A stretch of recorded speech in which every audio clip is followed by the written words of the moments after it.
Oh, can I get permission to record, please? Yes, Oh, he's asking me? you're good. I thought they recorded it all. Absolutely. Yeah, Coach. Last week, asking you how practice is going and stuff. You said on Tuesday you had to kind of get on them a little bit, kick it up. How has practice been this week so far? Now, well, to be honest with you, it feels different out there. Very physical. Has been really good morale. We've got some things to clean up, obviously, but it's hard. If you're worried about effort or passion or anything like that, which I'm not saying we didn't have it. We didn't have it as much as we do this week, but I think we're ready to play, and we've got to take Monday and Tuesday and make it Wednesday. But you can just feel it's a little bit different out there this week, and it feels good. I was curious on the routine for Friday night. Like, if you guys have stuff planned to go to a movie. I don't know if teams do different things. Yeah, am I right, Kyle, that the first time we went on the road and we played a night game, we went to the movies and we won, didn't we? Didn't we beat Mississippi State? So that kind of was a staple of, we did it all the time when I was at Georgia. If it's a night game, you go to the movies. So we got a movie set up for, I can't remember the name of it. Samuel L. Jackson, right? No, who's it? Yeah. Denzel Washington. You can't go wrong, whatever it is. So we're going to go to the movies Friday night. And on Saturday, is it as simple as just like moving the schedule back a little bit, or is there more filler stuff? Well, we feel, in other words, a lot of times if it's a morning game or early game, you'll have chapel on the night before and all those type things. What we do, we go for a team walk. Differently, we go for a team walk. We'll have about a 15 to 20-minute meeting with our position on that day. And then that's probably the only addition. Obviously, you have one more meal, so you have some time in there for that. But that's probably the only addition that you would do for a night game versus a day game is you get up a little later. You would obviously have one meal. You'd have a team walk. Then you would come back with some meetings. Then you'd have a little lengthier break in between the meetings and when you come back for the walkthroughs, Trey. Thanks, Coach. That's probably Equalizer 3, which I want to see. That's what it is. Is it good? Well, some of the other equalizers have been really good. So yeah, if it follows, that's good. Hey, so on Monday we saw the linebackers hitting each other, and it was about as vicious like as a game. And you probably saw that when you watched the film that day. Yeah. Is that how hard y'all wanted to be hitting that day? Well, we didn't wrap up very good, and so the only way I know how to get better at it is to go do it. And now I'll be honest with you, I was out there watching it live too, and I was like, man, I mean, it was they were getting after it, and every group was having a tackling circuit, but this one right here, it drew your attention to it because of the noise that was going on. But yeah, a lot of strong hitting right there, and we just. We didn't wrap up very good Saturday, and we want to make sure we emphasized it. So I'm taking that's part of what you mean by the vibe. And what else do you mean by the vibe? Just more attention? I think the meetings are gone better. You can just feel it. Sometimes you walk in a room and you've had different situations where you feel that you're at an event. You feel it, and I felt Monday, it was just different. It was locked in, laser focus. I mean, a lot of the times when you're having to tell them to do something or, transition, fits, all these type things, strain, you're on them all the time about it. It's a lot better when they just do it themselves. And I guess that's what I'm talking about. It hadn't had to be a lot of correcting physical strain, pursuit, things of that nature that on a week-to-week basis, you may have to do it a time or two. This week, it hasn't been like that. We understand that this is a big game for us. And, BYU's averaged almost 10 wins a season the last 3 years. They're on a 6-game winning streak. We know that they have revenge, things of that nature. So we know it's a big game for us. Best opponent we played by far. So we know it's a big game for us. You like how Dwight's looking this week? Think he might be back in there regular? He's practiced both days. He's still got a little tenderness in that toe, but I believe that he'll be ready to play on Saturday. Okay. Hey, the last thing I wanted to say was you mentioned fits in the run game, and Brady Latham mentioned that too, that working on the fits. What have you seen from working on the fits this week? Yeah, after Monday's practice, I took about 6 of them out of there that I felt like we weren't fit where we need to be. But of all those plays, the other ones we were. So, you either control your destiny or he does. It depends on your shoulder level and your fit. And, let me explain it like this. Some plays, you're taking your backside shoulder and you're fitting it inside his near shoulder. Sometimes you're taking your backside shoulder, you're fitting it half of his body. Sometimes you're taking it, your shoulder, and fitting all of him. If you're off on those fits, that means that you're off on where the play has opportunities to go. So if I don't cut anybody out of their gap, then everything gets spilled to safeties. We have to cut guys out of gaps so we can have, if it's an A gap play, we have to be able to hit it in the A gap. Now, you're not always going to be able to do that, but you have to some of the time. So then linebackers, they misfit. All those things, tight ends were not very good in their fits. I mean, we're running a duo play and we're kicking it outside the tight end. It's supposed to go front side to backside A gap. Now, AJ got 8 yards on whatever the play was. That ain't the point. The point is that we're not fit right. So we're not giving the back every opportunity to make yards. And once we get our fits better, I think that'll help us. Hey, Sam, that was all too technical for me, I think. But hey, I wanted to ask a couple things about Pooh Paul.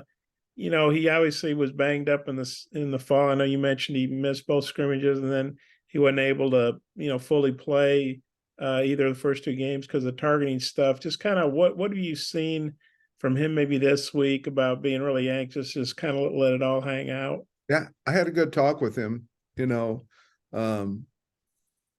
He did play some good ball in the second half Saturday, and I'm expecting.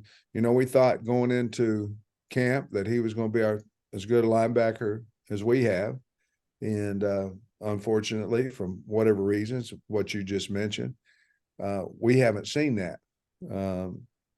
But we got a little glimpse of it last week. I expect him to have a great game. He's practiced well, so I expect him to grab some confidence, and with that, he's got a lot of talent. Yeah, and with him clicking, and we know he's a younger guy, but he seems like a real good team leader. Just what all does he mean to you guys? A lot,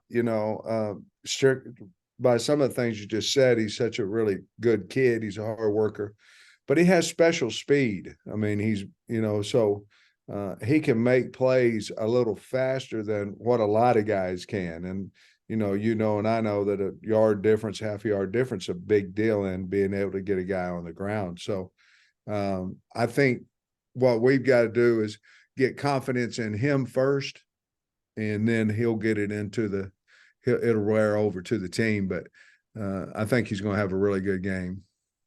And then we were talking to Kaylani on Monday, and I know you Yeah. guys spoke highly of each other last year, but Yeah. man, just gushing about you like you're his favorite uncle or something. I know, Yeah. Coach, I'm sure y'all like each other and respect each other, or most of the time you do, but you guys seem to have a real strong connection. I was wondering maybe what's going on there where y'all seem to hit it off so well. Well, we know we have mutual friends, which started it.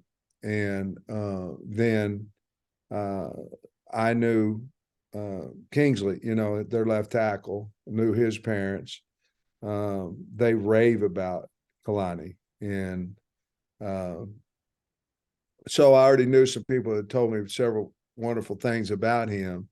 And then I just like the way his team plays. But if you talk in the coaching circles, he's one of the most well-respected guys in the country.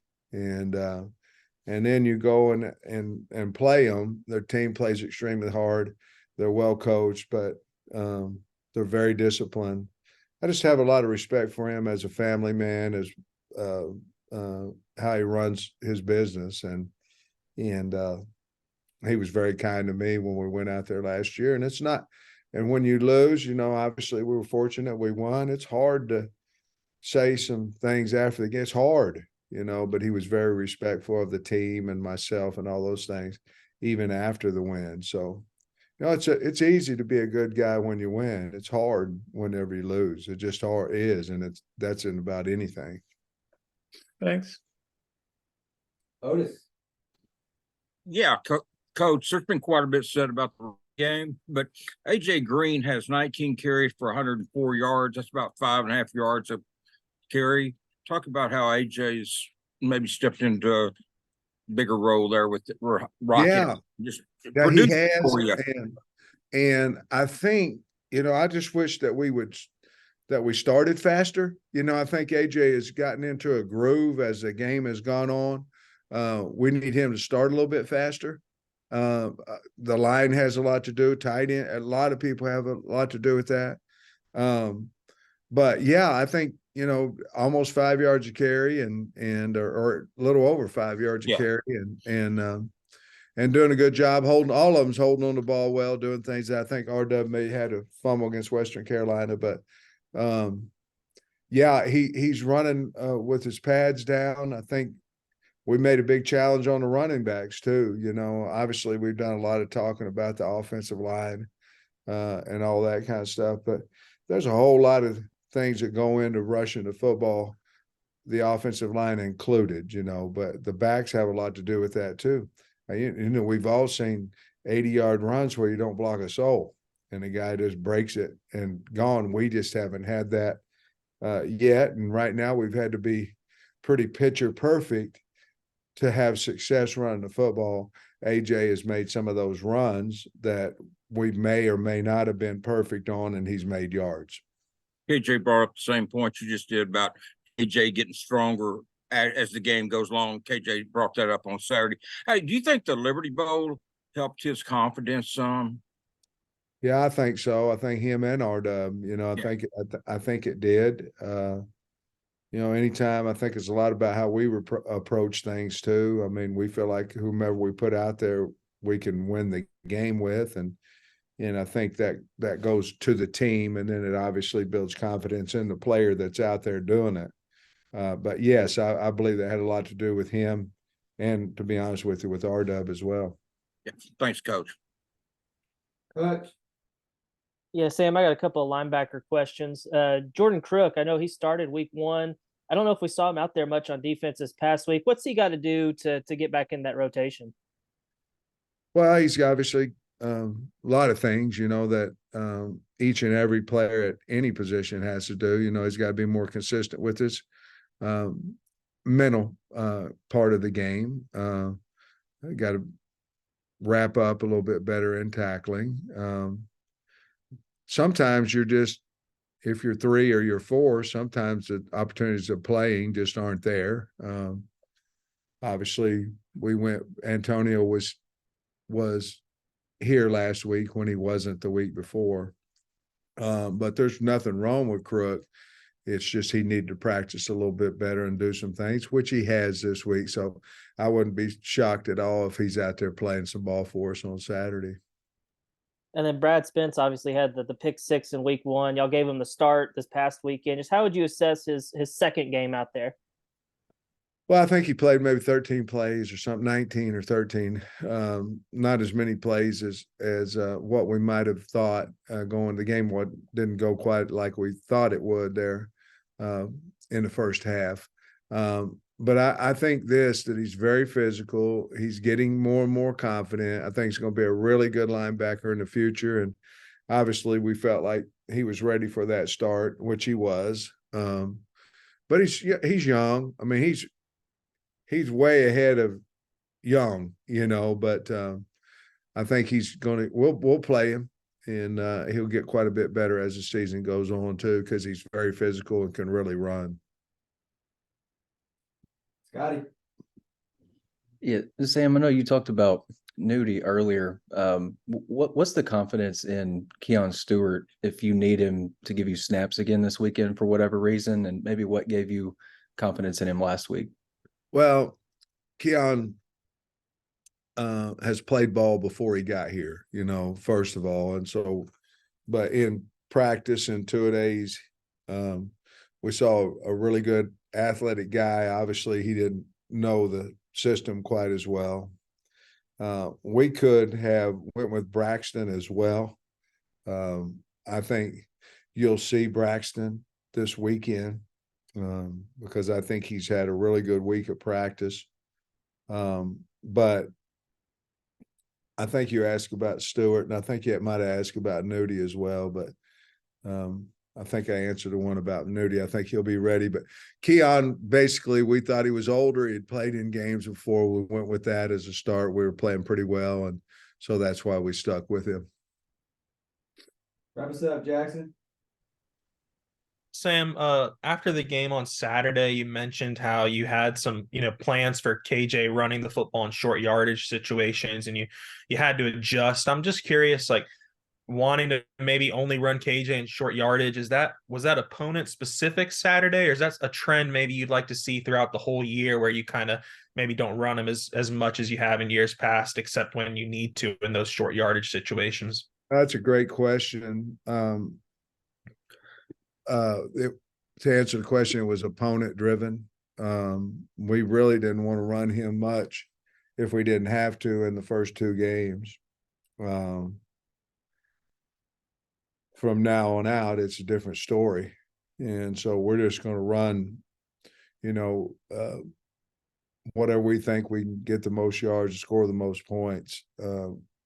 We did not necessarily do that in the first two games, simply because taking him out of the running game cuts down quite a bit of offense, when you're not giving him that option to run. So that has been, we've got big time opponents coming up. So we got to do whatever it is. If that's running him or throwing him or both, got to do whatever it is to win the game. Appreciate you, Coach. Go Hogs.